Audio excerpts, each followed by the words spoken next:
Hello दोस्तों, कैसे हो आप सब। आशा करते हैं आप सब अच्छे होंगे। आज की स्टोरी है मेरी मौत के बाद। ये स्टोरी है एक फौजी की, कैसे वो आर्मी से छुट्टी लेने के बाद अपने घर आता है और रास्ते में एक्सीडेंट होने की वजह से उसकी आत्मा कैसे उसके घर पहुंचती है। एक सत्य पर आधारित कहानी है। आशा करते हैं आपको अच्छी लगेगी, तो पूरी कहानी को जरूर सुनना। तो बिना किसी देरी के हम वीडियो को स्टार्ट करते हैं। एक जोरदार प्रहार के साथ घर के आईने को तोड़ते हुए मैं जोर से चिल्लाता हुआ बोला, पागल हो क्या तुम? कम से कम तुम तो देख लूं, एक आईना ही होता है जो कभी झूठ नहीं बोलता। और तेरे भी नखरे हो रहे हैं। पूजा भागते हुए आई और टूटे हुए शीशे को हैरानी से देखते हुए मम्मी को आवाज़ लगाते हुए बोली, माँ कोई भी नहीं है कमरे में और ये शीशा पता नहीं कैसे टूट गया। बिल्ली होगी कोई, बेड के नीचे छुप गई होगी, ध्यान से देखो, मम्मी ने अंदर से आवाज़ लगाई। पूजा ने बिल्ली का नाम सुना तो ऐसे डर के भागी कि मुझे हंसी भी आने लगी। मैं उसके पीछे भागते हुए गया। अरे नहीं बिल्ली नहीं, कहाँ भाग रही हो? पूजा भागते भागते रुक गई और अजीब सहूलियत के साथ पीछे मुड़कर देखा, जैसे कि वह सब कुछ सुन लिया हो। मैं खुश हो गया, मुझे लगा कोई मुझे सुन पा रहा है। पूजा, मैं हूँ तुम्हारा ध्रुव। हाँ पूजा, मैं तुम्हारा ध्रुव, कहते हुए मैं पूजा की तरफ गया। पूजा मेरे लिए नहीं रुकी। दरवाजे पर उसकी चुन्नी फंस गई थी। वो अब वापस दरवाजे के पास आने में आलस करते हुए कुंडे में फंसे दुपट्टे को दूर से झटका देकर निकालने की कोशिश करने लगी। मैंने दरवाजे के पास जाकर धीरे से उसके दुपट्टे को दरवाजे से निकाला और धीरे से उसके पास ले जाने लगा, लेकिन उसने मेरे पास पहुंचने का इंतजार नहीं किया। किचन की तरफ दौड़ने लगी।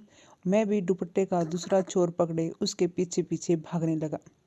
पूजा और उसकी लहराती चुन्नी किचन में माँ के पास पहुंच गई। तेज भागने की वजह से किचन में भी ब्रेक नहीं लगा और माँ से जा टकराई। मैंने अपना माथा ठनका। अब तो खाएगी ये डांट, बावली लड़की है ये तो। बोला, बिल्ली से इतना कौन डरता है? क्या हो गया तुझे? एक क्या भाग रही है? बिल्ली होगी कोई, बाघ थोड़ी है, माँ ने कहा और अपनी बहू को संभालते हुए हंसने लगी। पूरा शीशा टूट गया है, पता नहीं कैसे, जरूर थोड़ी बिल्ली ही होगी, पूजा बोली। तो फौजी की बीवी होकर इतनी डरपोक क्यों है? कभी छिपकली से, कॉकरोच और चूहे से जैसी कोई आतंकवादी तेरे लिए है और कारतूस लेकर तेरे पीछे भाग रहे हैं। हंसकर कहा, आज आएंगे ध्रुव तो बोल देना कि पहले घर के आतंकवादियों को छुपाया करो, बॉर्डर के तो करते ही रहते हो, माँ ने ऐसे हंसी में पूजा से बोला। पूजा की हल्की मुस्कुराहट के साथ चूल्हे में चढ़ाई खीर को चम्मच से हिलाते हुए कितनी खुशी है दोनों में मेरे आने की, और मैं सुबह से थक गया हूँ दोनों को ये बताते बताते कि मैं आया हुआ हूँ। कब से आगे पीछे घूम रहा हूँ इनके, लेकिन नहीं, इनको मुझे कोई मतलब ही नहीं है। मेरे लिए पकवान बनाने से मतलब है। तू इनको मत हिला, जाकर फ़ोन कर ध्रुव को। कल रात को हुई थी बात, तो बोला था सुबह 8 बजे तक पहुंच जाऊंगा। नाश्ता तैयार रखना, 8:45 गए हैं और माँ ने कहा सुबह से 4 बार कर लिया फ़ोन, लेकिन वो फ़ोन नहीं उठा पा रही। मेरे तो गुड मॉर्निंग का जवाब भी नहीं दिया। आने दो आज, मैं तो बात ही नहीं करूँगी, पूजा ने माँ से कहा। वहीं सोया होगा, गाड़ी में जाम लगा होगा, जानबूझकर थोड़ी इग्नोर करेगा। तू एक बार और फ़ोन कर ले, जब मेरे फ़ोन से कर ले, माँ ने कहा। पूजा ने फ्रिज के ऊपर से फ़ोन को उठाया और मेरा नंबर डायल करते हुए मिलाने लगी। मैं मुस्कुराते हुए सोचने लगा कि पूजा को मेरा नंबर याद रहता है।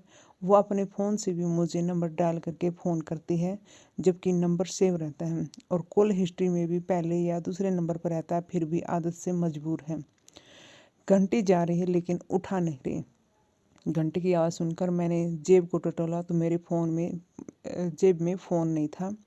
संदेश आते हैं और गाने की सीटी मुझे इतनी पसंद थी कि मैंने रिंगटोन पर ही वह लगाया था। शायद मेरे फौजी होने का एक कारण था और उस गाने में मुझे बहुत लगाव था।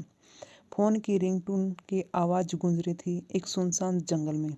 मोबाइल ज़मीन पर हल्की धूप घास से ओस की बूंदों को ओढ़े हुए वाइब्रेट कर रहा था और उसे थोड़ी ही दूर एक गाड़ी का एक दरवाज़ा अंत जला हुआ था। कांच के काले शीशे टूटे थे और पास ही एक गाड़ी के पहिए में अब तक आग लगी हुई थी।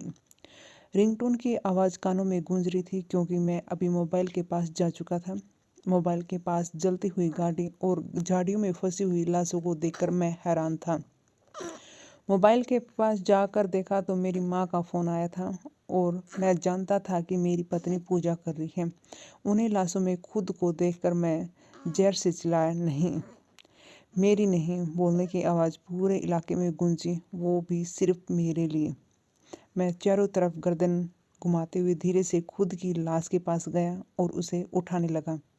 उसने सीने को मलने लगा ताकि मैं वापस आ सकूं, लेकिन ये असंभव कार्य था। मैं हिम्मत हार चुका था। एक तरफ पूजा और माँ दोनों को मेरा इंतजार था और दूसरी तरफ मेरी गाड़ी का ब्लास्ट हो चुका था। मेरा तो नहीं, लेकिन सरकारी गाड़ी थी जिसमें मैं और मेरे 5 और साथी थे। शायद गाड़ी सड़क से नीचे गिर गई थी। मैं रात के उस वक्त को याद करके जब हम एक साथ बॉर्डर के पास लगे कैंप से अपनी छुट्टी अप्रूव करके लौट रहे थे। सारे भाई लोग इतने ही खुश थे जितने हम 7 लोग जिन्हें छुट्टी मिली थी। ध्रुव यार, हमारा मन नहीं लगेगा तेरे बिन। रात को कंबल कुटाई किसकी करेंगे, राहुल ने शरारती अंदाज में कहा। राहुल मेरा सबसे बेस्ट फ्रेंड था और परेशान भी सबसे ज़्यादा मुझे करता था। जब वो परेशान करता था तब मुझे लगता था जैसे वो दोस्ती के नाम पर बस मजाक उड़ाता मेरा। मैं बहुत बार उनसे हमेशा के लिए झगड़ता, दोस्ती से छुट्टी लेने की सोच लेता था तो तंग आकर उसकी बात बात पर छेड़ना और बाकी लोगों के साथ मेरी खिल्ली उड़ाना मुझे पसंद नहीं था। लेकिन हर मुश्किल में जब वो मेरे साथ देता तो मुझे यकीन हो जाता कि वो बस मजाक करके सबको हंसाता है, दोस्ती भी निभाता है। उस दिन जब 4 आतंकवादियों ने कैंप पर हमला किया तो बाकी सब लड़ते लड़ते वहां से निकलकर दूसरी तरफ भाग चुके थे, लेकिन राहुल जब तक दीवार लांग कर नहीं गया जब तक मैं फंसा हुआ था, जबकि वो सबसे फुर्तीला था। उसमें पहले मुझे दीवार लंघाया, उसके बाद खुद लंबी छलांग लगाई। उस दिन मुझे एहसास हुआ कि राहुल ही मेरा बेस्ट फ्रेंड है। कल शाम को हंसते हंसते राहुल ने मुझे विदा किया और खिल्ली उड़ाते हुआ कि अब तो कुछ दिन अपनी बीबी के पल्ले में बंद है, और जिसे परसों मैंने आई लव यू बोला था। अब सब लोग हैरानी से राहुल की तरफ देखने लगे तो मैंने हंसते हुए सारी बात बताई। मेरे फ़ोन से मैसेज भेजा था, पूजा से मेरा झगड़ा हुआ था। मैंने इसे बताया कि पता नहीं कब इससे ऐसी हरकत कर दी, कमीना है ये, दोस्त नहीं। सब लोग हंसने लगे। हम गाड़ी से थोड़ी ही दूर गए थे, राहुल की सैड इमोजी के साथ मैसेज आ गया, आई मिस यू यार। मैंने स्माइल भेजते हुए उसका मजाक उड़ाया क्योंकि मुझे पता था कि वो यहाँ भी कोई गेम खेलेगा। गाड़ी निकलकर पिंजौर की तरफ पंजाब बोर्ड से होते हुए हिमाचल की तरफ जाने लगा क्योंकि सब लोगों को छोड़ते हुए जाना था।